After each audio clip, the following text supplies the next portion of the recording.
I was talking about the role of the opposition party in parliament. It promotes the meaningful dialogue, inclusivity, and puts the nation trajectory on the parliamentary engagement and spirit in the country.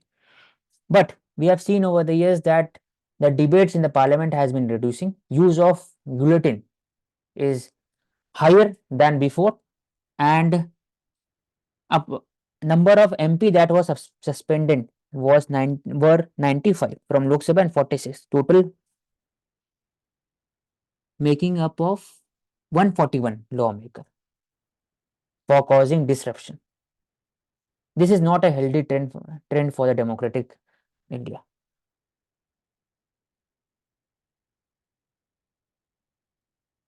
Main feature of the Indian Constitution to promote the idea of inclusivity, pluralism, secularism, and equal respect, equidistant from each other. Faith to it was inclusive because of the several community identity, Hindu, Muslim, equalizing state, idea of positive discrimination to uplift the vulnerable section of society, giving freedom for religion, practicing of religion, speech, and freedom of thought, expression for all, active religious regulation, that is regulation of the Hindu code of marriage, Muslim personal law, establishing Work Board Act, Temple Board Act for the regulation of their property, and maintaining an equidistant from all of them and equal promotion of all. No to La Cite. La Cite matlab separation of church and state. It is ideology of the French Revolution. La Cite. India stand रहा है Indian form of secularism. That is सर्वधर्म संभव. Idea of सर्वधर्म संभव. In India, V.D. Savarkar proposed the idea of La Cite.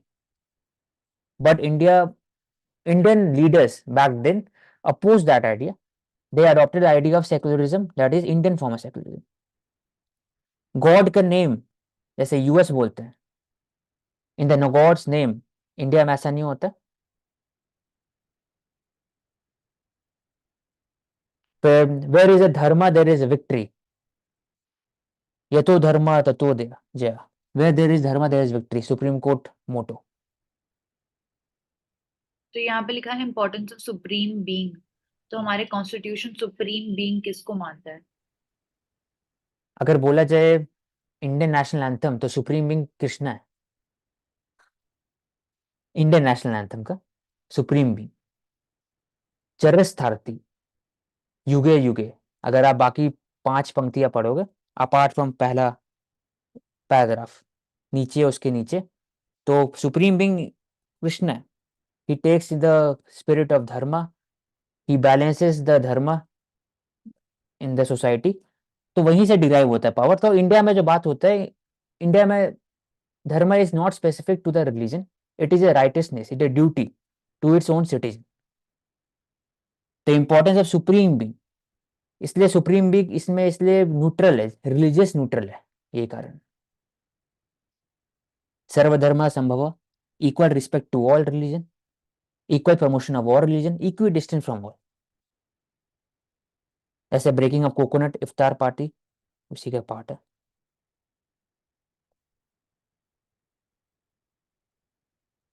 तो उसी से related एक कोट है worldly voice. The constitution is not a mere a law document, it is a vehicle of life and its spirit is always the spirit of age. इसका मतलब it is constitution is not only for the lawyers to interpret and just to interpret. It is not a lawyer document. It is a document which gives freedom, which gives justice, equality, liberty to all citizens. It is a vehicle of life.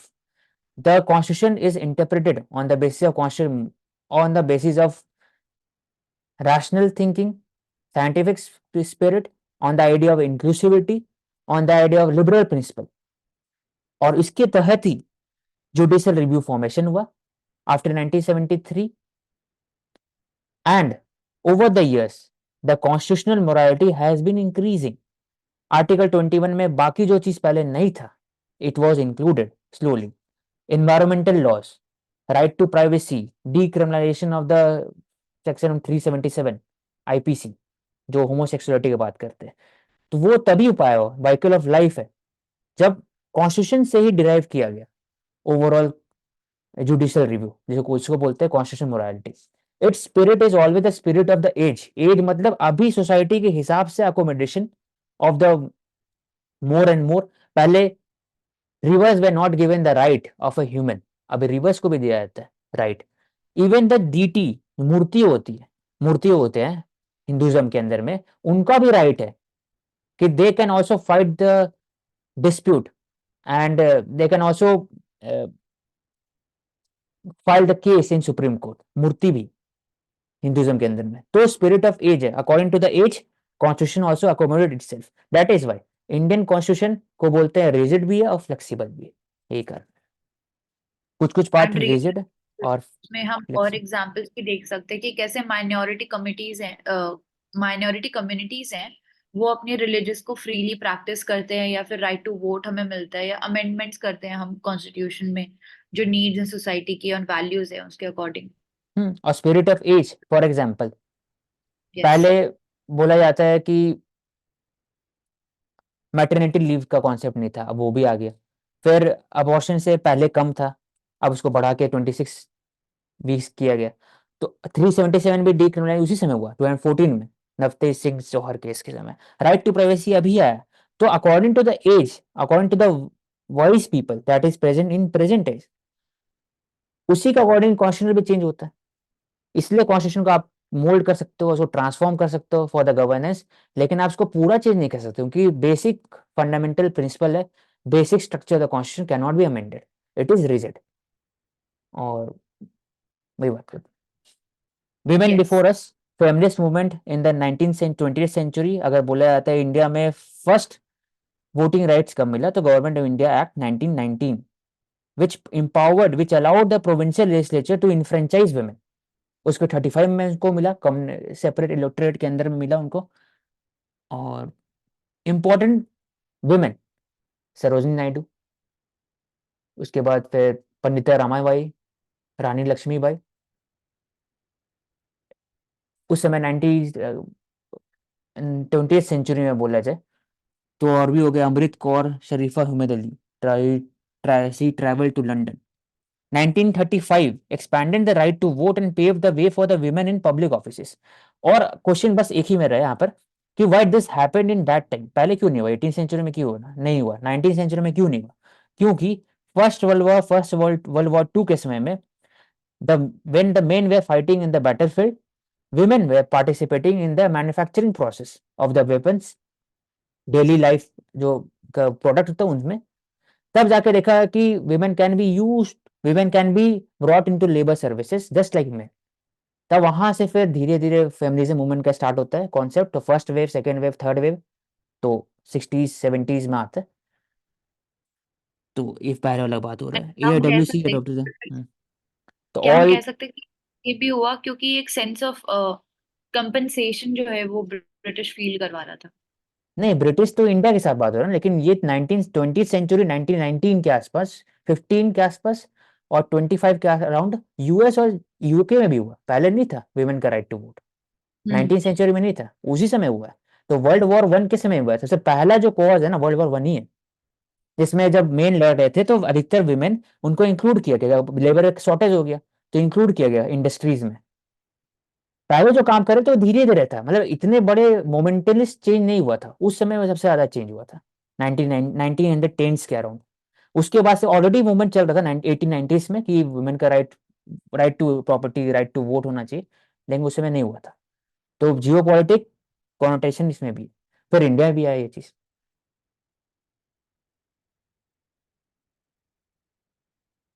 तो framework of the constitution where no stranger व diverse of thought और in the future government to mould the republic as a continue time. तो continuancy of the time बोल चुके हैं यहाँ पर, spirit of the age same ही। तो क्या क्या हो सकता है पर्सनल कोड के अंदर में, और यूसीसी का बात करते हैं, it is specific related to the inheritance, marriage right. Personal code में demand of freedom to divorce, कहीं में कुछ रिलीजन में होता है कुछ में नहीं होता है। Equal property in inheritance right होना चाहिए। एंड अभी रीसेंट डेवलपमेंट्स में हम ये भी बोल सकते हैं कि वुमेन्स रिजर्वेशन बिल जो आया था 2023 में 33% हम्म, रिजर्वेशन हम्म। वुमेन को एम्पावर कर रहा regarding the calligraphy of the Indian constitution, हर एक आर्टिस्ट को 25 रुपीज मिला था करने के लिए, और लीड आर्टिस्ट थे नंदलाल बोस, जिन्होंने लिया नहीं एक भी रुपया for his work. It was a contribution, लेकिन एक चीज उन्होंने किया, उनको बोला कि आप साइन कर सकते हो उसके ऊपर, तो उन्होंने साइन किया था हर एक कॉन्स्टिट्यूशन के पेज के ऊपर में। तो हैंड रिटन, इंग्लिश और हिंदी में बनाया गया पेंटिंग, और इलस्ट्रेशन कहाँ कहाँ पर है वो दिया हुआ है। बस दो चीज दिमाग में रखना है इसमें, ओनली फीमेल फिगर जो इंडियन कॉन्स्टिट्यूशन में है, वो रानी लक्ष्मीबाई है। इंडस वैली सिविलाइजेशन का भी इसमें एलिमेंट है, पिक्टोरियल रिप्रेजेंट है। ओवरऑल इंडिया का जो हेरिटेज, कल्चर, आर्ट, सब चीज रिप्रेजेंट किया गया है। पार्ट 1 में इंडस आईवीसी, और जैसे यहाँ पर स्टार्ट होता है, कभी भी पार्ट स्टार्ट क्वेश्चन खोलोगे तो यहाँ पर ड्राइंग बनाना रहेगा, कैलीग्राफी रहेगा, यहाँ पर पूरा का पूरा कंटेंट रहेगा ओवरऑल। तो पार्ट 1 में Indus Valley, bull, male aesthetic figures citizenship में, फिर बुद्धा पार्ट 5। पार्ट 4 में डीपीएसपी, अर्जुना कृष्ण महाभारत से लिया गया। पार्ट 3 जो फंडामेंटल राइट है, वहां पर Ram Sita Lakshman returning after battle of Lanka. तो यही है, Ram Sita and Lakshman fundamental right का पार्ट है। Only figure Rani Lakshmibai. टीपू सुल्तान भी है 16 वाले पार्ट में, और 15 वाले पार्ट में Chhatrapati Shivaji and Guru Gobind Singh. Gandhi also appears twice, leading the Dandi march and visiting riot hit Noakhali in Bangladesh. Part फिर 19 में सुभाष चंद्र बोस जी भी, आजाद हिंद फौज। नेहरू जी को भी इंक्लूड किया गया था, शुरू में सोचा गया था, फिर इसको हटा दिया गया स्टार्टिंग। रविन्द्रनाथ टैगोर भी नेशनल एंथम। इतने डिफरेंट डाइवर्स कल्चर दिखाया गया इलिस्ट्रेशन के द्वारा। इसके बाद यहाँ पे हम बात करें moving from political freedom to Atma स्वराज्य।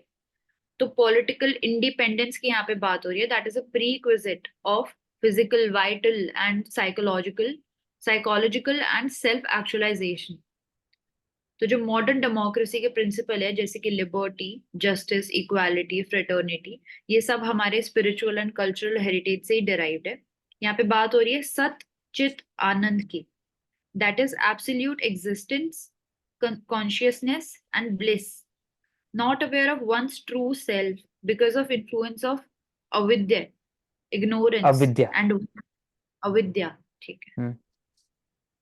आत्मन की बात हो रही है। आत्मन, our true self, is self existent, self revealing and self blissful। आत्मन मतलब थोड़ा एक्सप्लेन करोगे आप इसमें? मतलब ओवरऑल ये आर्टिकल स्पीकिंग ट्री ये बोलना चाह रहे हैं कि पॉलिटिकल फ्रीडम सिर्फ वोटिंग राइट्स नहीं है कि आप वोट दे दो और पॉलिटिकल फ्रीडम मिल गया। अल्टीमेटली आत्म स्वराज्य है, आपका खुद का अंदर से जो प्योर कंसाइंस होता है, उसको भी उसके बात सुनना जरूरी है। इसलिए हमारे जो भी लीडर हुए, for example Maharshi Aurobindo Ghosh, he talked about the divine knowledge, he talked about the self awareness. Swami Vivekananda ji बात करते हैं, arise awake and see is seated here,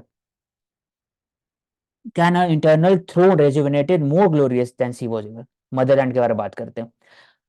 हमारे इंडियन नेशनल एंथम आ जाके पढ़ लेना, ओवरऑल भारत भाग्य विधाता 5 स्टैंजा है उसमें। तो उसमें वही बात करते हैं, सेल्फ अवेयरनेस, सेल्फ रिवीलिंग, फिर कॉन्शियसनेस की बात करते हैं। सेल्फ आत्मा मतलब होता है कि आपका जो आइडेंटिटी है वो नाम से नहीं है, ना ही कि आपका ऊपर स्ट्रक्चर से, आपको जो दिखता है उससे नहीं है। इनबिल्ट जो इंटरनल आपको जो एहसास होता है कि मैं जिंदा हूं, वो आत्मन है। और ब्रह्मन जो बाहर जो दिखता है हर एक चीज, तो वो ट्रू सेल्फ है। तो एक कनेक्शन के बीच में जो कनेक्शन होता है, इसको अद्वैत फिलॉसफी बोलते हैं। और जो डुअलिटी का बात होता है, वल्लभाचार्य का बात होता है, डुअल है, अलग अलग है। आदिशंकराचार्य बोलते हैं कि दोनों सेम ही है। तो इसलिए बोलते एंड हैं इंडिया भगवत। Is spiritual country, she wanted her hmm. Children to have Atma Swarajya. मतलब कि इंडिपेंडेंस नॉट फ्रॉम, मतलब स्टेट या फिर राजा, बाकी सब इंडिपेंडेंस फ्रॉम सेल्फ, खुद से भी। आप बंधे हुए हैं ना सबसे, हर जगह से। एब्सोल्यूट इंडिपेंडेंस उसी को बोल सकते हैं। Conquest over the internal external nature, cultivation of virtues, inner spiritual strength, desire जो एक उत्पन्न होता है अंदर में, उसको भी कॉन्कर करना, वो भी एक आत्म स्वराज का ही पार्ट है। तो ये कंटिन्यू। एंड जो spiritual knowledge and dynamic religious ecosystem है इंडिया में, उसको इंडिया सॉफ्ट पावर की तरह भी यूज करता है, तो एक plus point. We can move forward. ये भी ले लो। इसमें बात कर रहे हैं रिपब्लिक्स वुमेन की। Their equal rights are getting trampled. Every constitutional courts are in safe space. Greater standardization की यहाँ पे बात हो रही है. Wife isn't a synonym of druggery and husband isn't a synonym for saint. तो यहाँ पे दोनों पार्टीज की बात हो रही है। एसर 2023 रिपोर्ट जो अभी आई थी, वो यहाँ पे दिखाती है कि कैसे जो लड़कियां हैं वो देखती हैं कि school is being their only escape from their household duties. तो यहाँ पे हम देखते हैं कि अवेयरनेस भी बढ़ रही है। अगर हम ग्रास रूट लेवल पे, विलेज लेवल पे भी बात करते हैं, तो जो इम्पोर्टेंस है एजुकेशन की फैमिलीज के अंदर, वो भी बढ़ रही है। एंड इसके अलावा the culture of what about the culture of constitution of India, right to equality, right to freedom, right against exploitation.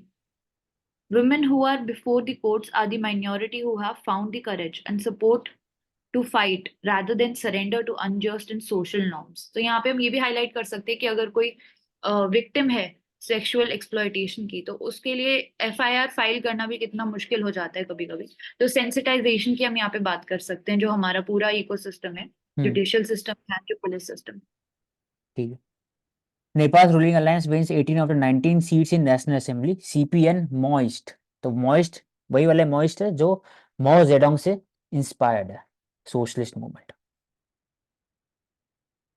MU minority status, we discuss this कि आर्टिकल 30 में मिलता है provision for the minorities to manage and establish educational institution of their own choice. Minority मतलब religious and linguistic minority. तो and इसमें OBC ST AC कोई भी और इम्प्लीमेंटेशन नहीं होता है रिजर्वेशन का। हाँ, तो they have the provision for declaring 50% reservation of the seat for the student from the community. इसलिए सेंट स्टीफन में भी होता है 50% ऑफ द सीट। और कल ही इसमें चर्चा किए थे, तो I will not take up in detail. बस इसमें दो कीवर्ड याद रखना कि Sir Syed Ahmad Khan founded the Mohammedan Anglo Oriental College, जिसको अलीगढ़ यूनिवर्सिटी बोलते हैं। ये उस समय आया था। फिर एक्ट पास हुआ था जिसमें उनको एसोसिएट कर दिया गया था मुस्लिम यूनिवर्सिटी से। तभी जाके बोलते, क्वेश्चन उठता है कि जब एक्ट आया ही तो उनको माइनॉरिटी स्टेटस क्यों मिला है? It is brought by the act of the parliament. और एक्ट, पार्लियामेंट का जो एक्ट है, it can not discriminate between the two community. इसलिए जो इलाहाबाद हाई कोर्ट का 2005 में जजमेंट है, it said that AMU act 1981 was ultra वायड, नल एंड वॉइड। अब लास्ट इसमें से इंपॉर्टेंट केस स्टडी है तो टीएमए पाई फाउंडेशन केस। उसमें सुप्रीम कोर्ट ने कहा था कि minority status will be determined not on the basis of national population but by the states demography. तो इसको लिख दें, इंपॉर्टेंट है। अब हर स्टेट के अकॉर्डिंग होगा वो। हाँ 2002 में आया था वो। Heritage of the silk route, silk route is important because of the Chinese BRI policy, Belt and Road Initiative. Or Silk Route was a historic route in the center, from connecting the China, India to the Central Asian region to the Europe. So it is a very vibrant route connecting the different culture and tradition of that region. Diverse community वहाँ रहते थे, that shaped the tradition. तो silk route important एक location है, सॉटूगॉय, जो silk route represent.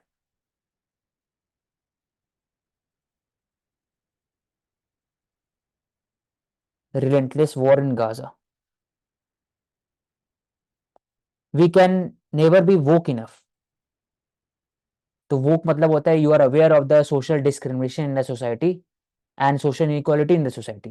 तो इसको वोक बोलते हैं, बिकमिंग अवेयर, जग गया। वहीं से डिराइव हुआ हर चीज, DIE, diversity, inclusivity, equity, policy in the corporate and all other field. बस यार ले लो करना। यहाँ पे कल हमने रोहन बोपन्ना के बारे में बात की थी कि क्या एथिकल वैल्यूज हम उनसे सीख सकते हैं। He became the oldest number one in the men's double tennis 43 years है इनका। 43 ईयर्स एज है और इसमें और कुछ नहीं है। कल डिस्कस किए थे various ethical values which we can learn from. Discipline, morality and also social responsibility, कैसे डोपिंग एक्टिविटीज होती हैं या फिर अनएथिकल प्रैक्टिसेस होती हैं उनके अगेंस्ट भी वो ओपनली बात करते हैं। And also about mental health, so वो हम सीख सकते हैं उनसे। Yes. It's already Regarding French President Macron visit from Jaipur, we can say that most of the French people have visited Rajasthan over the past 5 years. That is why the inauguration was done in Jaipur only. And यहाँ पे दो Important, important हाँ sites, हाँ हाँ, Amber Fort. Amber fort, hmm, जो ये UNESCO world heritage site है। And it is also symbol of India's architecture, powers and rich cultural tapestry. उसके अलावा जयपुर का जंतर मंतर जो कि सोलर ऑब्जर्वेटरी है, that was build by Maharaja Sawai Jai Singh in 18th century. तो इनके बारे में आप कुछ बता सकते हो? Solar Observatory, Sawai Jai Singh Ji, he was a king that spread the idea of education on the scientific line among the people of Jaipur. पहला किंग थे, मतलब 17-18 सेंचुरी से हमें उन्होंने पिंक सिटी बनाया भी, और साथ ही साथ सोलर ऑब्जर्वेटरी, वो एस्ट्रोनॉमी में उनको दिलचस्पी भी था, इसलिए उन्होंने क्रिएट किया इसको। तो दो साइट्स हैं, आम्बेर फोर्ट और जंतर मंतर, यूनेस्को दोनों world heritage site.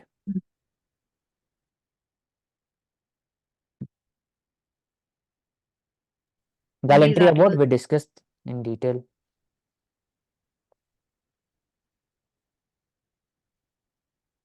Chiranjeevi the Padma Vibhushan recipient, तो पहला होता है भारत रत्न, फिर पद्म विभूषण, फिर पद्म भूषण, फिर पद्मश्री, उसके बाद फिर वापस।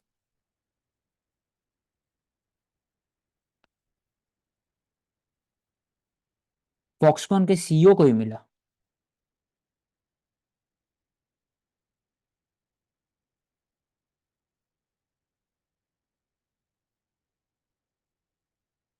ये बोल सकता है पाठक, GSF 4 में डाल देना Divya. Founder of the Sulabh international social service organization promoting human rights environmental sanitation, इनको मिला Pathak. He is a founder of Sulabh. Full name क्या है इनका? पूरा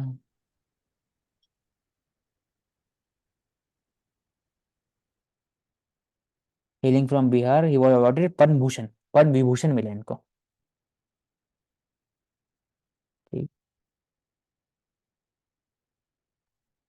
okay, thank you everyone, we will take up next set of windy articles tomorrow due to Sarkari.